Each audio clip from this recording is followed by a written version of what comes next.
नमस्कार दोस्तों, मैं नेहा सिंह आप सभी का स्वागत करती हूँ आपके अपने चैनल मास्टर हट में। तो आज के इस वीडियो में हम लोग अध्ययन करेंगे संस्कृत विषय का। और संस्कृत विषय के अंतर्गत हम लोग वर्णमाला को पढ़ेंगे। और यह वीडियो सीटेट और यूपी टेट दोनों की ही तैयारी कर रहे स्टूडेंट के लिए सहायक होगी। तो चलिए स्टार्ट करते हैं वीडियो को और देखते हैं सबसे पहले संस्कृत वर्णमाला में कुल वर्णों की संख्या। तो वर्णमाला में कुल वर्णों की संख्या होती है 42 यानी कि 42। और इसके बाद हम लोग देखेंगे संस्कृत वर्णमाला के अंतर्गत स्वर और व्यंजन को। तो स्वर जो होता है उसको संस्कृत में अच भी कहते हैं। तो अच कैसे कहते हैं उसको हम अपने नेक्स्ट वीडियो में पढ़ेंगे माहेश्वर सूत्र के माध्यम से। तो माहेश्वर सूत्र के अनुसार संस्कृत में स्वर को अच कहते हैं और व्यंजन को माहेश्वर सूत्र के अनुसार संस्कृत में हल कहते हैं। तो आप यहाँ पर केवल इतना जान लीजिए कि स्वर यानी कि अच और व्यंजन यानी कि हल। और इसके बाद देखेंगे स्वरों की संख्या। तो संस्कृत में स्वरों की संख्या जो है वह 9 होती है और व्यंजन की संख्या होती है 33 यानी कि 33। इसके बाद देखेंगे स्वर किसे कहते हैं। तो स्वर जो होते हैं वह स्वतंत्र होते हैं। आप लोग बचपन से पढ़े आ रहे हैं स्वर स्वतंत्र होते हैं और व्यंजन जो होते हैं वह स्वरों के सहयोग से बोले जाते हैं।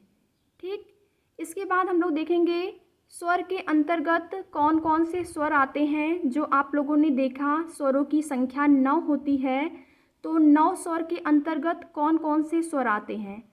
तो अ, छोटी ई, छोटा ऊ, री, री, ए, ओ और औ। ये जो है 9 जो हैं वह स्वर के अंतर्गत आते हैं। और स्वर के अंतर्गत भी 2 प्रकार के स्वर हैं, मूल स्वर और संयुक्त स्वर। तो मूल स्वर के अंतर्गत 5 मूल स्वर हैं, अ, छोटी ई, छोटा ऊ, री और री। ये जो 5 हैं वे मूल स्वर के अंतर्गत आते हैं। और इसके बाद संयुक्त स्वर को देखेंगे तो संयुक्त स्वर के अंतर्गत 4 आते हैं, ए, ओ और औ। यानी कि संयुक्त स्वर की संख्या 4 और मूल स्वर की संख्या 5 होती है। ठीक, इसके बाद मूल स्वर को समझ लेते हैं। तो मूल स्वर जो होते हैं वह वे अपने आप में परिपूर्ण होते हैं और मूल स्वर के निर्माण के लिए किसी दूसरे वर्ण की ज़रूरत नहीं पड़ती है। और संयुक्त स्वर जो होते हैं वे 2 वर्णों के मेल से होते हैं। कौन कौन से होते हैं संयुक्त स्वर, आप लोगों ने देख लिया, ए, ओ और औ। तो ए जो है वह अ और छोटी ई के सहयोग से बना है। अ धन छोटी ई बराबर होता है ए। और ए जो होता है वह अ और ए के सहयोग से बनता है। और ओ जो होता है वह अ और छोटा ऊ के सहयोग से बनता है। इसके बाद जो अ होता है वह अ और बड़े ऊ के सहयोग से बनता है। ठीक, इसके बाद हम लोग देखेंगे व्यंजन। तो व्यंजन का अध्ययन करने से पहले हम लोग स्वरों के भेद को देख लेते हैं। तो स्वरों के भेद हैं ह्रस्व स्वर, दीर्घ स्वर और प्लुत स्वर। तो ह्रस्व स्वर जो होता है वो उसमें एक मात्रा होती है, यानी कि एक मात्रिक कहते हैं ह्रस्व स्वर को। और ह्रस्व स्वर के अंतर्गत आता है अ, छोटी ई, छोटा ऊ, री और री। तो ये 5 वर्ण जो हैं वो ह्रस्व स्वर के अंतर्गत आते हैं, अ, छोटी ई, छोटा ऊ, री और ली। इसके बाद दीर्घ स्वर को देखते हैं। तो दीर्घ स्वर यानी कि 2 मात्रा, जिसमें 2 मात्राएं होती हैं, जो द्विमात्रिक होता है उसको दीर्घ स्वर कहते हैं। तो दीर्घ स्वर के अंतर्गत आता है आ, बड़ी ई, बड़ा ऊ, ऋषि वाला री जो होता है बड़ा वाला वो, ए, ओ और औ जो होते हैं वह दीर्घ स्वर के अंतर्गत आते हैं। इसके बाद होता है प्लुत स्वर। तो प्लुत स्वर के अंतर्गत दो या दो से अधिक मात्राएं होती हैं। इसका उदाहरण है ओम। जैसे ओम का जब उच्चारण कहते हैं तो थोड़ा खींच के कहना पड़ता है ना, ओम। तो ओम जो है वह प्लुत स्वर के अंतर्गत आता है। इसके बाद हम लोग व्यंजन को देखेंगे, अर्थात व्यंजन का अध्ययन करेंगे। तो व्यंजन को हल कहते हैं माहेश्वर सूत्र के अनुसार संस्कृत में। और व्यंजन की जो संख्या होती है वह होती है 33। और व्यंजन स्वरों के सहयोग से बोले जाते हैं। ठीक, इसके बाद देखेंगे व्यंजन के प्रकार। तो व्यंजन जो है 4 प्रकार के होते हैं। स्पर्श व्यंजन, अंतःस्थ व्यंजन, ऊष्म व्यंजन और संयुक्त या मिश्रित व्यंजन। ये 4 प्रकार जो हैं वह व्यंजन के हैं, यानी कि व्यंजन के 4 भेद होते हैं। सबसे पहले हम देखेंगे स्पर्श व्यंजन। तो स्पर्श व्यंजन की संख्या जो होती है वह होती है 25। इसके अंतर्गत आते हैं क वर्ग, च वर्ग, ट वर्ग, त वर्ग और प वर्ग। तो क वर्ग के अंतर्गत क, ख, ग, घ, अंग आता है। और च वर्ग के अंतर्गत च, छ, ज, झ, इयाँ। और ट वर्ग के अंतर्गत आता है ट, ठ, ड, ढ, अणा। और त वर्ग के अंतर्गत त, थ, द, ध, न। और प वर्ग के अंतर्गत आता है प, फ, ब, भ, म। इस तरीके से आप लोगों ने देखा तो स्पर्श व्यंजन की संख्या हो गई 25। 5 क वर्ग के अंतर्गत, च वर्ग के अंतर्गत 5, ट वर्ग के अंतर्गत 5, त वर्ग के अंतर्गत 5 और प वर्ग के अंतर्गत भी 5। 25 जो है वह स्पर्श व्यंजन की संख्या है। तो स्पर्श व्यंजन जो होता है वह क से म तक होता है। क से म तक 25 वर्ण। और स्पर्श व्यंजन को उदित वर्ण भी कहते हैं। ठीक, इसके बाद देखेंगे अंतस्थ व्यंजन।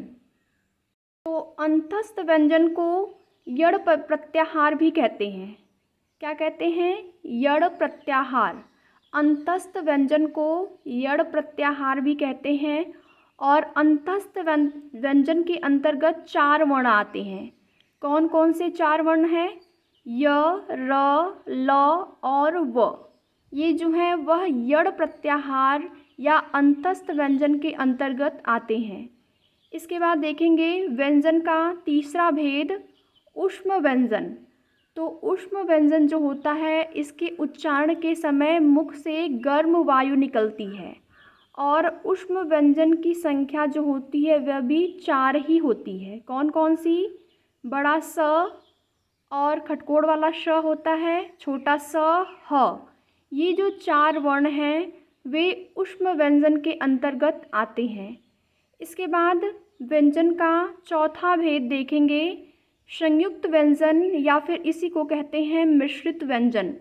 जैसा कि नाम से ही स्पष्ट हो जाएगा, छ छतरी वाला, त्र और ज्ञ। ये जो 3 हैं वे संयुक्त या मिश्रित स्वर के अंतर्गत आते हैं। कैसे इसको संयुक्त स्वर कहते हैं? तो ये जो है 2 स्वरों के मेल से बनते हैं। स्वरों नहीं, 2 व्यंजन के मेल से बनते हैं संयुक्त व्यंजन। तो छ यानी कि आधा क और खटकोड़ वाले श के मिलने से बनता है छ, छतरी वाला छ। और त्र जो होता है वे आधा त और आधा र के मिलने से बनता है। और जो ज्ञ होता है वह आधा ज और आधा इया के मिलने से बनता है ज्ञ। तो इस तरीके से आप लोगों ने देखा व्यंजन के 4 भेद कौन कौन से हैं? स्पर्श व्यंजन, अंतस्थ व्यंजन, ऊष्म व्यंजन और संयुक्त व्यंजन। के बाद देखेंगे अयोगवाह। तो संस्कृत वर्णमाला के अंतर्गत ही आता है अयोगवाह और संख्या में होता है 4। अयोगवाह की संख्या जो है वह 4 होती है। और अयोगवाह के अंतर्गत कौन कौन से आते हैं? तो अनुस्वार, विसर्ग, जिह्वा मूली और उपधमानीय। तो अनुस्वार के अंतर्गत आता है अंग, यानी कि जो अंग की मात्रा होती है वह अनुस्वार के अंतर्गत आती है, जो कि संख्या में एक है। अनुस्वार जो है वह संख्या में एक ही है अंग। और विसर्ग के अंतर्गत आता है अह। तो अह की जो मात्रा होगी, जैसे चाहे क हो, ख हो, अह की जो मात्रा है वह विसर्ग के अंतर्गत आती है और इसकी भी संख्या जो है वह एक है। अनुस्वार की भी संख्या एक और विसर्ग की भी संख्या एक ही होती है। इसके बाद देखेंगे जिह्वा मूली। तो जिह्वा मूली क्या होता है? क व ख। ठीक, क व ख से पहले विद्यमान जो अर्ध विसर्ग होता है उसको जिह्वा मूली कहते हैं। तो ये जो चिन्ह लगा हुआ है क और ख से पहले, यह आधा विसर्ग है, इसको अर्ध विसर्ग कहते हैं और यही कहलाता है जिह्वा मूली। इसके बाद देखेंगे उपधमानीय। तो उपधमानीय क्या होता है? प व फ। प व फ से पहले विद्यमान जो अर्ध विसर्ग होते हैं वे उपधमानीय कहलाते हैं। यानी कि ये जो चिन्ह है वह उपधमानीय का चिन्ह है, जो कि प से पहले और फ से पहले लगा है। ठीक, तो संस्कृत वर्णमाला के अंतर्गत हम लोगों ने क्या पढ़ा, एक बार उसको रिवाइज कर लेते हैं।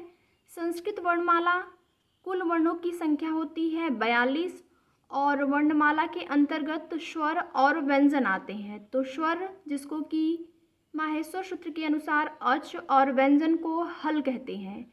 स्वर की संख्या 9 और व्यंजन की संख्या 33 होती है और स्वर जो होते हैं स्वतंत्र होते हैं और स्वरों के सहयोग से बोले जाते हैं व्यंजन।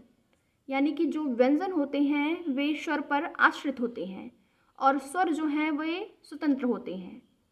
स्वरों की संख्या 9 और व्यंजन की संख्या 33 होती है। व्यंजन के 4 भेद होते हैं: अस्पर्श व्यंजन, अंतस्थ व्यंजन, ऊष्म व्यंजन और संयुक्त व्यंजन। और स्वर जो होते हैं उसके अंतर्गत आता है मूल स्वर और संयुक्त स्वर। तो मूल स्वर की संख्या जो है वह 5 है और संयुक्त स्वर की जो संख्या है वह 4 है। और स्वर के भेद भी हम लोगों ने देखा, तो स्वर के जो भेद होते हैं वे 3 हैं: ह्रस्व स्वर, दीर्घ स्वर और प्लुत स्वर। ह्रस्व स्वर यानी कि एक मात्रा, दीर्घ स्वर जो द्विमात्रिक होते हैं और प्लुत स्वर 2 या 2 से अधिक मात्रा। इसके बाद हम लोगों ने देखा अयोगवाह। अयोगवाह की भी संख्या 4 होती है। अयोगवाह के अंतर्गत अनुस्वार, विसर्ग, जिह्वा मूली और उपधमानीय होता है। ठीक, तो आशा करती हूँ कि आपको वीडियो पसंद आया होगा और अगर वीडियो पसंद आए तो वीडियो को लाइक, शेयर और चैनल को अगर आपने सब्सक्राइब नहीं किया है अभी तक तो प्लीज़ सब्सक्राइब कर लें। धन्यवाद।